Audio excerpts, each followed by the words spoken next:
నేను ఈ ఇంట్లో నుంచి వెళ్ళను, ఎవ్వరిని ఈ ఇంటి కోడలుగా రానివ్వను. మిమ్మల్ని కూడా ఈ ఇంటి గడప దాటి వెళ్ళనివ్వను. వెళ్తే ఏం చేస్తావు? చేస్తాను. నా చావుకి మీ అమ్మ నాన్నలే కారణమని నోట్ రాసి మరీ చేస్తాను. మాకు స్వీట్ షాప్ ఉంది. మా షాప్కి లడ్డు ఆర్డర్ వచ్చింది. 3000 లడ్డూలు కావాలి. అలాగే సార్, చేసి పెడతాను. ఎల్లుండి టైంకి డెలివరీ ఇవ్వాలి. ఓకే అండి, ఇచ్చేస్తా.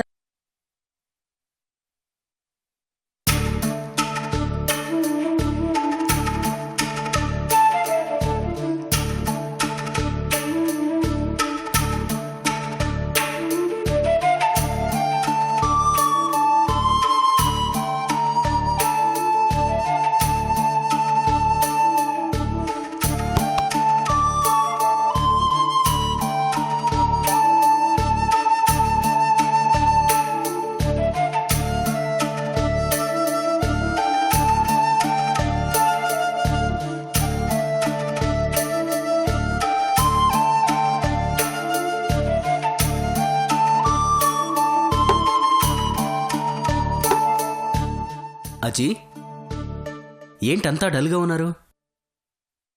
ఈ ఇంటికి ఏదో పట్టినట్టుంది. అజీ, ఇప్పుడేమైంది? ఈ ఇంట్లో వరుసగా అన్ని అపశకునాలే జరుగుతున్నాయి.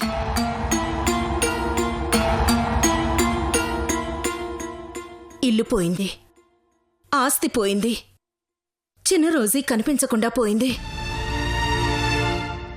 పెద్ద రోజీ ఎక్కడికో వెళ్ళిపోయింది. ఇవన్నీ ఎప్పటికి తీరుతాయో?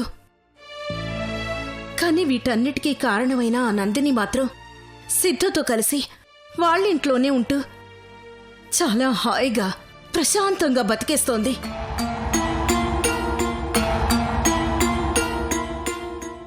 ఇప్పుడు ఆ ఇల్లు వినోద్ బాబు తీసేసుకున్నాడు కదా అజీ. ఇక మిగతావి కూడా ఒక్కొక్కటిగా మనకొచ్చేస్తాయి. టెన్షన్ పడకు. ఆ రోజు ఎంతో దూరంలో లేదు. ఆంటీ టెన్షన్కి అర్థం ఉంది లోకి. ఇప్పుడు ఆ నందిని రోజీ దొరకడానికి టైం లిమిట్ లేకపోవడం వల్ల తనకప్పటి వరకు ఆ ఆస్తుల్ని అనుభవించే హక్కుని ఇవ్వాలని కోరుతూ ఇంకో పిటిషన్ వేస్తుందట. అది గాని వేసిందంటే కోర్టు నందిని ఆడది కాబట్టి రోజువారీ ఖర్చుల నిమిత్తం ఆస్తిలో కొంత లెక్క చూపించి వాడుకోవచ్చని తీర్పిస్తుంది. అప్పుడు నందిని రోజుకు లక్షల్లో లెక్క చూపిస్తుంది. రోజీ వచ్చేలోపు సగం ఆస్తికి పద్దు రాసేస్తుంది. లేదచ్చి, నందిని ఆస్తికి పొద్దురాయికి ముందే తన చేతులతో తనే ఆ ఆస్తి మొత్తం మనకి రాసిస్తుంది. ఎలా?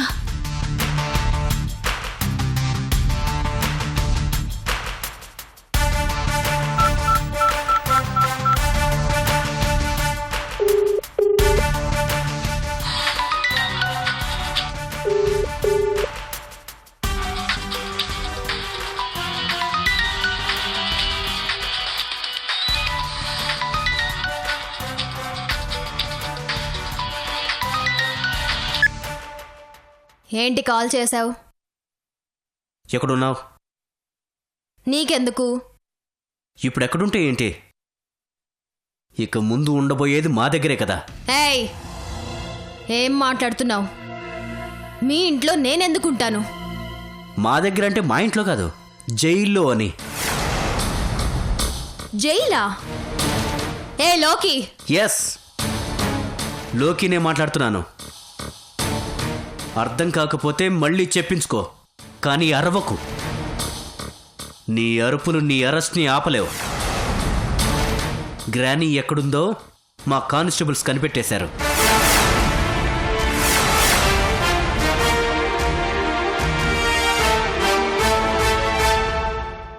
రెండు రోజుల్లో కోర్టులో ప్రవేశపెట్టబోతున్నాం.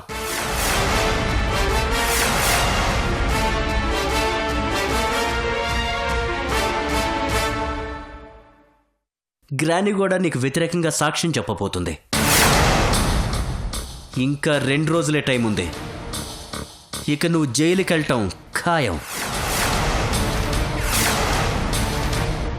ఒక్కసారి జైలుకొచ్చాక నేను నిన్ను బయటికి రానివ్వను. అక్కడే పర్మనెంట్గా ఉంచేలా ప్లాన్ చేస్తాను. లోకి! ఏయ్, నువ్వు ఈ 2 రోజులు బాగా ఎంజాయ్ చేయి. నచ్చినట్టు తిరిగేసాయి, నచ్చింది తినేసాయి. తర్వాత ఎటు తిరగటానికి ఉండదు, తినటానికి ఉండదు. జైల్లో చిప్పకూడు కదా, అంత టేస్టీగా ఉండదు. వీడింత కాన్ఫిడెంట్గా చెప్తున్నాడేంటి? వీడు చెప్తుంది నిజమేనా? రోజీ వీడికి ఫోన్ చేసిందా? ఏంటి ఆలోచనలో పడ్డావా?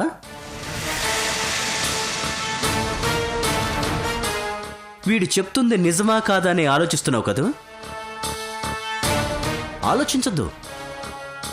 అనవసరమైన ఆలోచనలు చేసి బ్రెయిన్ పాడు చేసుకోవద్దు. ఉపయోగపడే ఆలోచనలు చేయి. నువ్వు జైలుకి వెళ్లకుండా ఉండాలంటే ఏం చెయ్యాలో అది ఆలోచించు. ఆలోచన తట్టట్లేదా? మైండ్ బ్లాంక్ అయిపోయిందా? పోనీ నేను చెప్పనా? నువ్వు నిజంగా జైలుకి వెళ్ళకూడదు అనుకుంటే నాతో చేతులు కలుపు. అప్పుడు కోర్టు బయటే మ్యాటర్ సెటిల్ అయిపోతుంది. మా ఆస్తిలో కొంత మాత్రం నువ్వు తీసుకొని మిగతాది మాకు అప్పచెప్పే. నువ్వే కొడైకెనాల్లో వెళ్ళిపోయి హాయిగా బతికి. ఏ లోకి, ఏయ్ రవ్వకు. ఆఫర్ ఇచ్చాను, ఆలోచించుకో.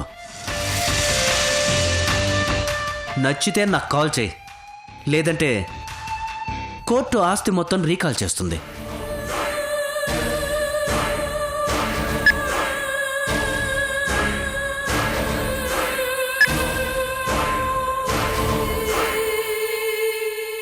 ఏంట్లోకి మనకి రోజీ దొరకలేదు కదా, మన నందినికి ఎందుకు అబద్ధం చెప్పావు? 2 ఉపయోగాలున్నాయొచ్చి. 1, నందిని పిటిషన్ ఆలోచన మానేస్తుంది.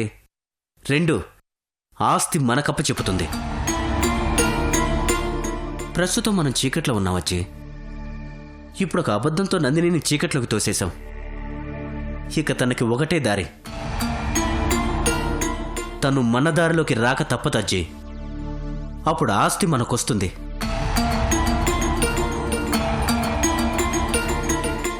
ఆ తర్వాత అందరూ వస్తారు.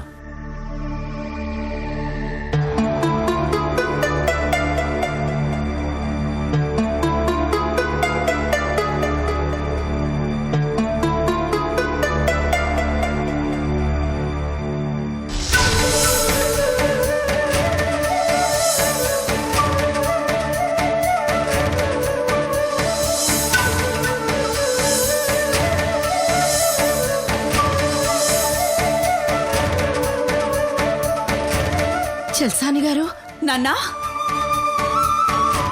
చల్సాని గారు, ఏంటి కట్లు? ఏమైంది? నాన్నా, ఏంటి నాన్నా? ఏంటి దెబ్బలు? ఎలా జరిగింది? ఏంటి మావయ్య, ఏమైంది? అబ్బా అజ్జీ, అత్తయ్య, మావయ్య, అందరూ కాసేపు ఆగండి.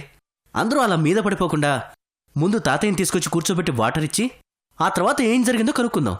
రండి తాతయ్య, రండి. రండి చల్సాని గారు.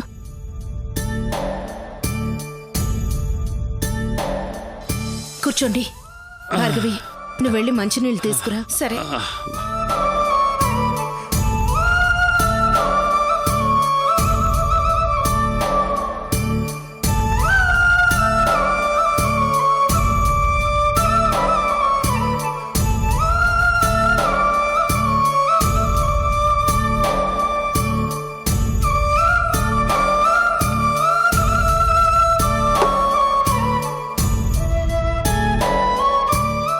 చెప్పండి చల్సాని గారు, ఏం జరిగింది? యాక్సిడెంట్ అయింది.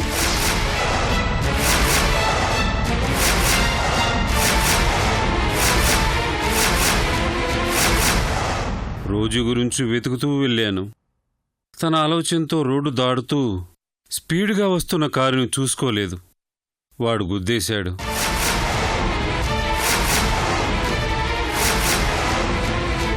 టైంకి ఎవరో వచ్చి కాపాడారు. వాళ్ళింట్లోనే పెట్టుకుని ట్రీట్మెంట్ ఇప్పించారు. చాలా శ్రమపడి చనిపోవలసిన వాడిని బ్రతికించారు.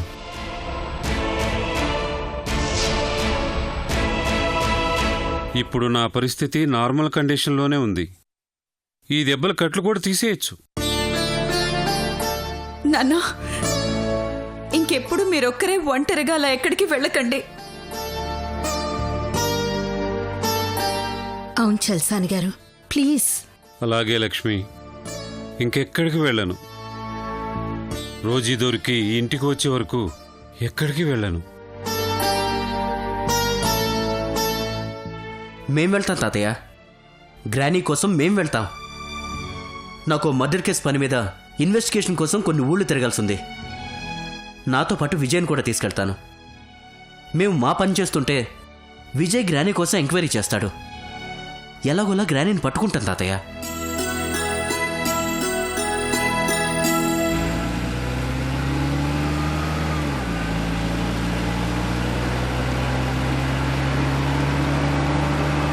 ఏంట్లోకి మేడం కోసం ఎంత వెతికినా ఏ ప్రయోజనం ఉండటం లేదు. నువ్వు ఓ పని చేయి విజయ్. నాకు ఈ ఊళ్ళో ఓ మర్డర్ కేసుకి సంబంధించిన ఎంక్వైరీ ఉంది. నేను ఆ పని మీద ఉంటాను. నువ్వు ఈలోపు ఊళ్ళో గ్రానీ గురించి ఎంక్వైరీ చేయి. నా పని అయ్యాక మళ్ళీ మన ఇద్దరం వెతుకుదాం. అలాగే లోకి.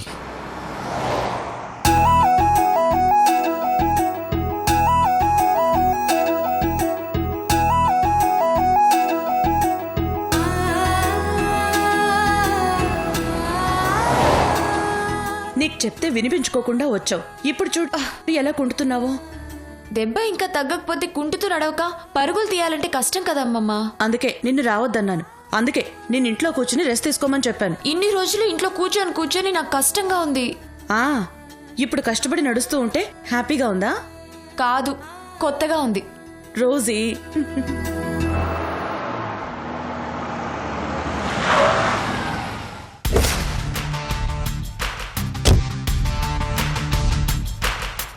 ఊరు కొత్తగా ఉంది. ఎక్కడ వెతకాలో ఎలా వెతకాలో తెలియడం లేదు. కొత్తగా ఉందని ఎటో వెళ్ళి తప్పిపోకు. వెళ్ళిన దారి గుర్తుపెట్టుకుని కరెక్ట్గా ఇక్కడికే రా. ఓకే లోకి, గుర్తుపెడితే ఇక్కడికి వచ్చేస్తాను. లేదంటే నేను గ్రానీ గురించి వెతుకుతూ ఉంటాను, నువ్వు నా గురించి వెతుకుతూ వచ్చేయి. ఇద్దరం ఎక్కడో అక్కడ కలుసుకుందాం. ఓకే వెళ్ళు. ఇదేం పెద్ద సిటీ కాదు కదా, ఎవరినైనా ఈజీగానే పట్టుకోవచ్చు. Okay okay.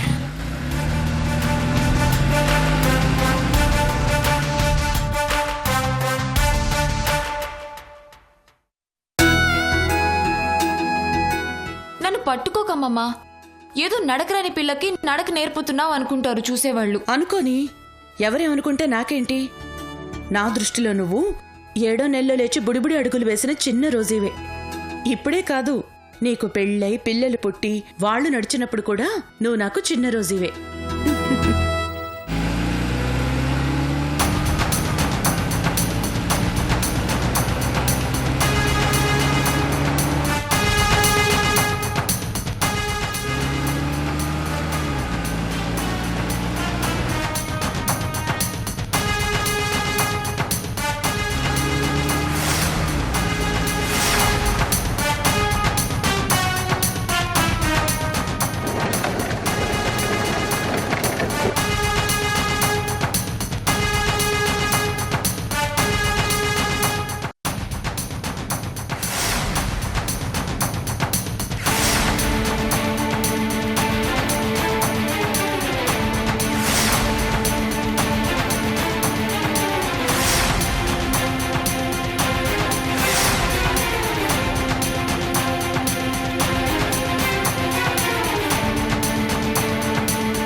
రోజు గారు, సుబ్బారావు గారు, ఎక్కడికి వెళ్తున్నారు? సరుకుల కోసం హోల్సేల్ షాప్కి వెళ్తున్నాను సుబ్బారావు గారు. మీకు తోడు కావాలంటే నేను వచ్చేవాడిని కదమ్మా. మీ మనవరాల్ని ఎందుకు వెంట పెట్టుకొచ్చారు? ఇంకా కాలు కూడా పూర్తిగా తగ్గలేదు. నేనొద్దనే చెప్పానండి, తనే వినలేదు. సర్లే పదండి, నేను మీకు తోడుగా వస్తాను. అయ్యో, మీకెందుకు సార్ శ్రమ? శ్రమ కాదమ్మా, సాయం అంతే. ఆహా, సరే పదండి, రా.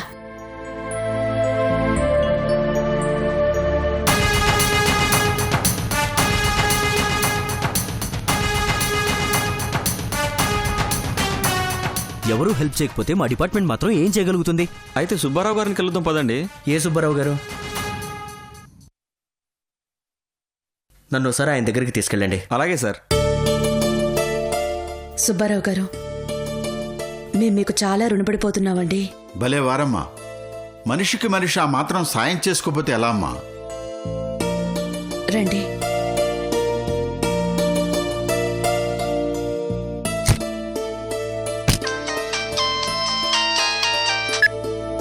హలో, చెప్పు రంగా. అవునా, నేను ఇక్కడ మా పాతింటి దగ్గర ఉన్నానురా. సరే అయితే తీసుకునిరా, వెంటనే బయలుదేరుతున్నాను. అమ్మా రోజీ గారు, చెప్పండి. నాకు చిన్న పని ఉంది, నా కోసం ఎవరో వచ్చారట. నేను మళ్ళీ కలుస్తాను. అలాగేనండి. అలాగేనా?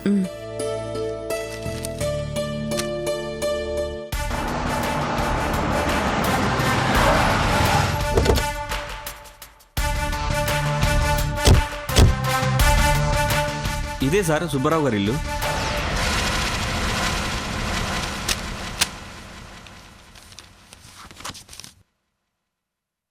ఆయనే సార్ సుబ్బారావు గారు. నమస్తే సార్, చెప్పండి. అయ్యయ్యో, ఇదేంటి? శనగపప్పు కట్టమంటే కందిపప్పు కట్టేశాడు. ఇప్పుడెలా? సరే రోజీ, నువ్వు ఇంట్లోనే ఉండు, నేను వెళ్ళి మార్చుకుని వస్తాను.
ఏంటమ్మా, ఏం జరిగింది?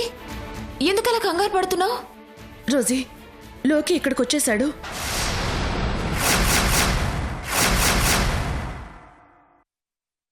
ఏంటమ్మా నువ్వు అనేది? బావి ఇక్కడికి రావడం ఏంటి? అవును రోజీ, ఇప్పటి వరకు మన ఇంటి ముందే ఉన్నాడు. నేను తన కంట పడకుండా దాక్కున్నాను. అంటే ఒకవేళ మనం ఇక్కడున్న విషయం బావకు తెలిసిపోయిందా? లేదు, ఏదో కేసు పని మీద వచ్చినట్టున్నాడు. ఆ కేసు గురించే సుబ్బారావు గారితో మాట్లాడడం నేను విన్నాను. ఆ తర్వాత వెళ్ళిపోయాడు.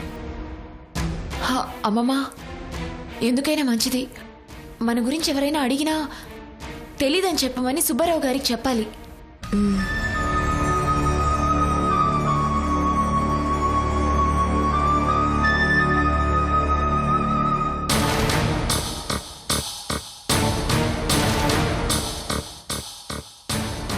ఏంటి, ఈ కానిస్టేబుల్ ఇంకా ఫోన్ చేయలేదు? అసలు రోజీ దొరికిందా లేదా? రేయ్, ఫోన్ చెయ్యరా. ఛ!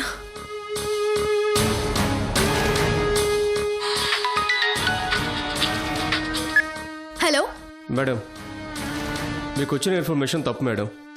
రోజీ గారిని ఎవరూ కనిపెట్టలేదు. ఆవిడ ఎక్కడున్నారో ఎవరికీ తెలియదు. Thank you.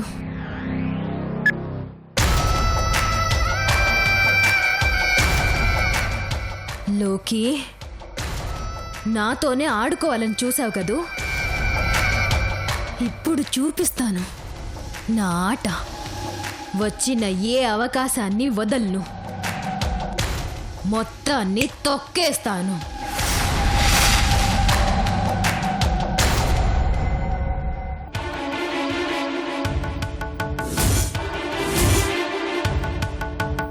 నందిని